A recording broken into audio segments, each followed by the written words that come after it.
Ассалаумалейкум, қырғыз елі. Сіздердің алдыңызда үлкен басымен келіп, мен 70-тегі зейнеткермін. Жұмагедиева Роза Хамсақызы. Жұмагедиев Арман Бақтылының анасымын. Оны Дикерман деп танисыздар ғой. Ал сіздерден ол талай рет кешірім сұрар еді. Қазір енді осындай жағдайда отырғаннан кейін соның атынан, өзімнің атынан сіздерден кешірім сұраймын. Ол бір жерде дұрыс сөйлемеген шығар. Дұрыс түсінбеді. Екі ортада ұлттық араздық болып кетті ме, білмеймін. Жүрегім ауырды. Ол шын мәнінде мен ондай ойы жоқ еді оның. Ол шын мәнінде өте жақсы көреді қырғыз елін. Әрқашанда мақтан тұтады. Қандай боевой, қандай патриот, керемет халық қой деп. Әрқашанда. Сол енді Алланың бұйрығы шығар. Сол қырғыздың қызын алып, сол құдағи болып отырмыз. Қырғыздың қызы, иншалла, Айкөл Әлікжан қызы маған тұңғыш немеремді туып беріп отыр. Біз бақытты өмір сүріп отыр едік. Сол енді соны көруге келген еді ғой. Осындай жағдайға душар болады деп кім білді. Мен сіздерден кешірім сұраймын. Тағы да. Біз өте жақынбыз. Құдағимыз. Құдағи 1000 жылдық дейді. Күйеу бала 100 жылдық дейді. Пайғамбар күйеу баласын сыйлаған. Сондықтан да сыйлап, өзі қабылдап, кешіріп, Алла тағала жақсы қатынаста болайық. Сізден өтініш сіздерден. Матту достор, кече акыркы чыгарган постума уят сөздөр менен жазып, чоң эле байкелер, чоң эле мен менен сыйлашып, урматташып, кучакташып жүргөн байкелер менин бетиме карап айта албай, көрүнгөн интернет желелерге көрүнгөн посту чыгарып, мени каралап атасыңар.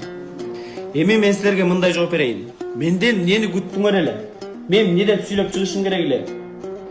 Башкалар окшоп провокация кылышым керек беле? Же, абы окуй, дики арман ментип колду, ау деп чыгышым керек беле? Не деп чыгышым керек эле, урматтуу туугандар? Мен эч качан антпейм. Извините, так и не получится. Арман за всех казахов не отвечает. Арман кто? Кто он такой? Он что, представитель Токаева или Назарбаева, что ли? Или представитель правительства Казахской Республики, что ли? Кто он такой? Что, биздин мамлекет ушунчалык влияет эткендей? Эки элдин ынтымагын ушунчалык влияет эткендей? Он кто он такой? Почему хайпа жоп болуп атабыз? Эмне эле хайп кылып атабыз? Хайп. Хайптын айнанчы, эртеңки күнү биздин келечекти ушул видеолорду көрсөм эмне болот билесиңерби? Оған арман миткен екен, ана тиги миткен екен, ана миткен екен деп. Эртеңки күнү алардын башына психологический атака кетет. Мен азыркы хайпты ойлобойм. Мага азыркы хайптын бир тыйынчалык да пайдасы жок. Мага хайптын ардын кереги да жок. Мен эртеңки жаштардын келечегин ойлоп атам. Эки элдин ынтымагын ойлоп атам. Базар жок, патриотпуз, жооп беришибиз керек, сүйлөшүбүз керек. Мен ага толук түрдө кошулам. Бирок бир ишти кыларда кыргызда айтат, жет өлчөп бир кес дейт. Оюңа келгенде эле, ой, болду, всё деп чыгып айтып койгон туура эмес. Мен деле келесо эмесмин. Мен да чыгып өзүмдүн оюмду билдирем. Эгер өзүңөрдүн оюңар болуп атса, если у вас есть мнение какое-то, давайте говорите вы сами. У всех есть смартфоны. Интернетке достугуңар бар, давайте говорите. Почему боитесь? Тем более комментарийде батырсыңар го. Чыгып айткыла да. Өзүңөрдүн оозуңар бар. Эми биз айтып койсок жакпаса анда өзүңөр да чыгып айткыла да, урматтуу байкелер.